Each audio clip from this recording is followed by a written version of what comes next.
All right, so my dreams, I had about like three good ones. I'm gonna tell you this, guys, and this is real talk. When you stop having dirty thoughts, face forward, don't turn around, don't relieve yourself, you will have pleasant dreams. But just don't go in with the hopes of having a um a nasty dream. But that's not why you should want to have good. You should not want to just do it for that. You should do it to have just good dreams. And remember that relieving yourself is like abortion. I know that sounds kind of messed up, but it's kind of like abortion because you can't have a baby with yourself. You can't have a baby with your pillow or your sheets. So just think about it like this: you're killing potential life. So yeah, if you want to talk about women and what they do in Planned Parenthood, well, Planned Parenthood is taking place in your bed or in your bathroom sink. Planned Parenthood goes on not just in inner cities, because that's what this is so cliche as this is. That you know how they say, oh, who kills more black babies than people in Chicago? Margaret Sanger's Planned Parenthood. But also, Planned Parenthood takes place in your bedroom. If you're a guy with a self pleasure, problem. But I wanted to just say this. I was watching a video. I want to get to the point. All these allegorical stories I'm giving you, dreams, you know. I I was watching this video, and this is just what I wanna say. I said it so many times. I've repeated myself again and again and again, but I want to break it down like this. So maybe the way your life is going may be because you're not you don't have enough goodness in your life, to say the least. Like, if your life is saturated with bad things, maybe that's why it's going in a bad direction. Sometimes you don't have to necessarily do bad things. Like me, I don't necessarily do bad things, but some of the things I watch on here are saturated with evilness. Vlad TV, that's gossip. That's nothing but gossip and drama. The news, nothing but bad things. It's informative, but it's saturated with badness, evil. You know, Vlad TV. I almost got away with it on my phone. I watch Toonbi. I watch movies that depict violence and killing and all kinds of bad themes. Because sometimes it's not really your actions; it's also what you consume. Because what I'm trying to convey to you in this video is, I feel that we live in an age where we don't really rely on books like they did 2,000 years ago. People relied on books to be entertained, or plays, or live entertainment.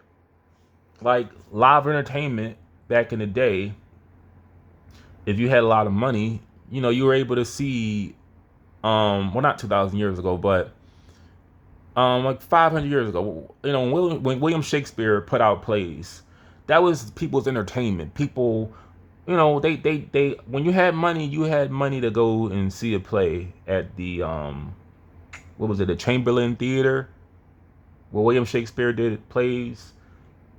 Or if you had money, you could afford a gesture, a fool, someone to make you laugh. Now you just call those people Kevin Hart, Tyler Perry, Drewski, um, you know, what's the guy? Ari Spears, modern day minstrels.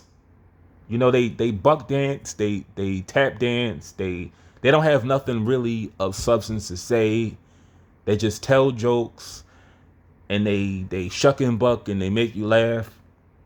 But the minute they start talking with some sense, I've said this a million times, the minute they start talking with some sense, they start talking like they want to wake some people up. Like when Kevin Hart said what he said something about gay people, and he was about to host, I don't know what award show was. I don't watch these shows, but it was the Oscars or the Academy Awards, and they booted him off because they didn't like what he had to say because they're not used to him talking with some sense. Or the same thing with what's the guy? I wouldn't call Bill Cosby a gesture. Bill Cosby can make you laugh, and he can educate you too. Because Bill Cosby did. I enjoy his comedy. I still do, even though he is secular. He doesn't curse. I mean, he's secular. He doesn't curse, but he's also informative. Because Bill Cosby did.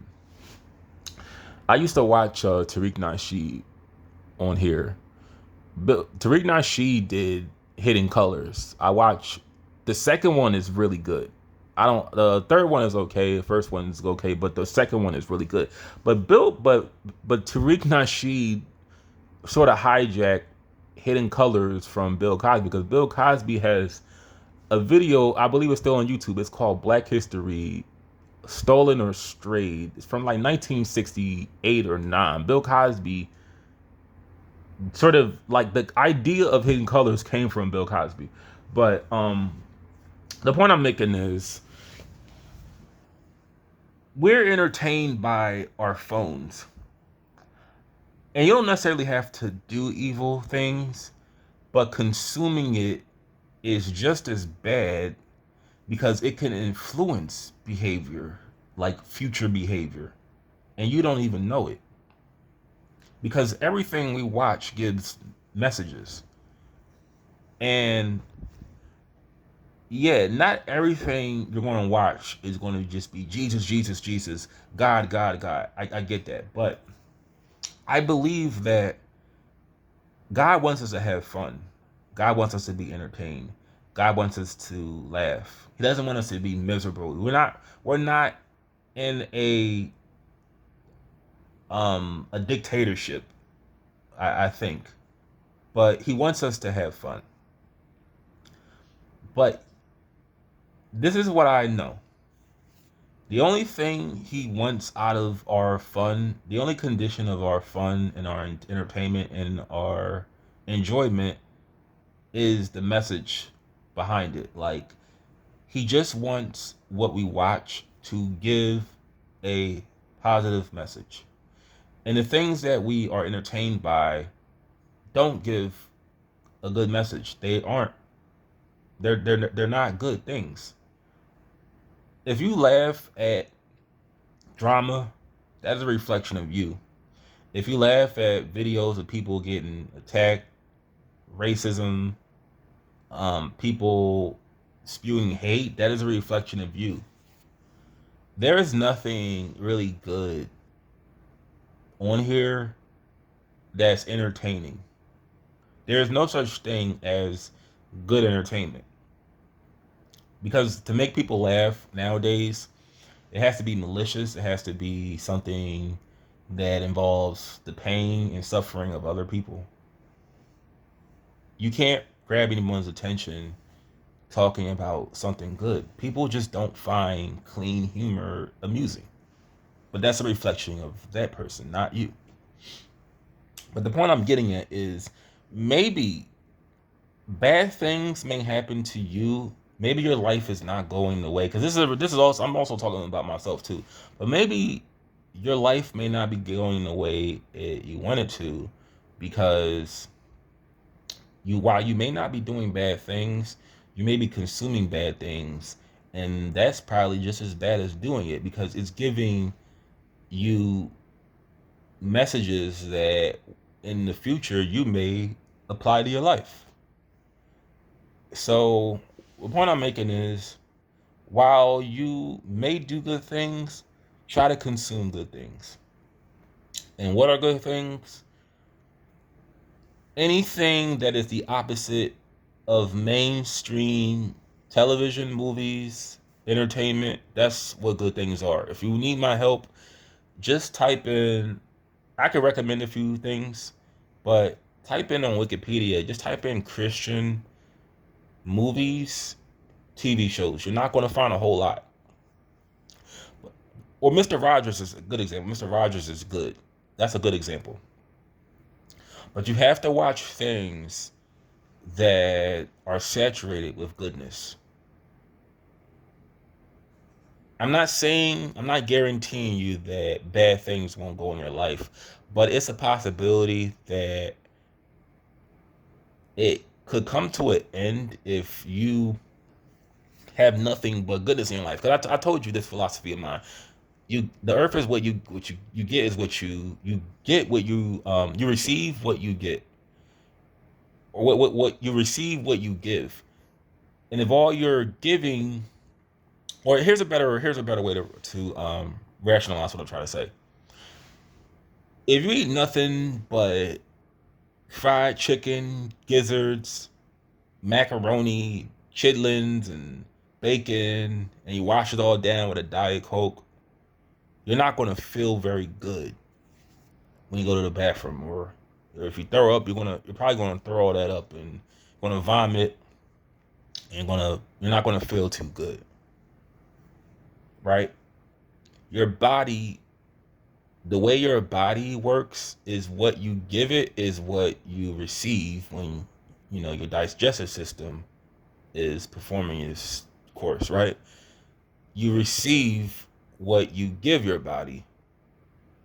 So what you give the universe, whatever you want to call it, earth, God's world, whatever you want to call it, what you're giving it is what you're receiving. So the fact that most of us, even myself, we spend a great deal of time on our phones, how about we start giving the universe good things, good messages? We should send good messages to our conscience, good messages to our soul. Do what you can and stay away from your Vlad TVs. If he's beefing with somebody, just ignore it. If it's a case of injustice going on, just ignore it, because it's going to continue. It's not going to stop. But you have to be the one to decide, what are you going to walk in? You're going to walk in 100% righteousness? Well, nobody can really walk in 100% righteousness because we're not God. But are you going to walk in righteousness? Are you going to walk away? Are you going to walk at it in 75%, 50%, 25%, 1%, 0%, negative 35%? How much righteousness are you going to walk in? It's up to you. But there's a possibility your life ain't going the way it is because what you're giving the universe. That's what I think about that. And I'll tell you from experience, it is hard when things aren't going the way you want them to. It is hard to consume good things because that's just how we operate. When life is going bad, even myself, when things are going bad, you feel inclined to watch bad content, negative content. I remember one week was so bad, I was watching nothing but people that were committing robberies. But it's like when things are going better, when you see a little bit of hope, you don't want that good streak to go to an end. So you just consume nothing but goodness. But when you get on that path, you gotta stay on that path. You can't stop. So with that being said, that's what I think about why things are going the wrong way. I feel like your body works like the universe. You eat a bunch of bad food, you're gonna feel bad, you're gonna feel sick. Eat a bunch of good food, you're gonna feel good. Maybe the things happening to you are happening to you because of what you're consuming, or your actions. But do what you can when you have a break and you have good things coming in your life. Watch good things.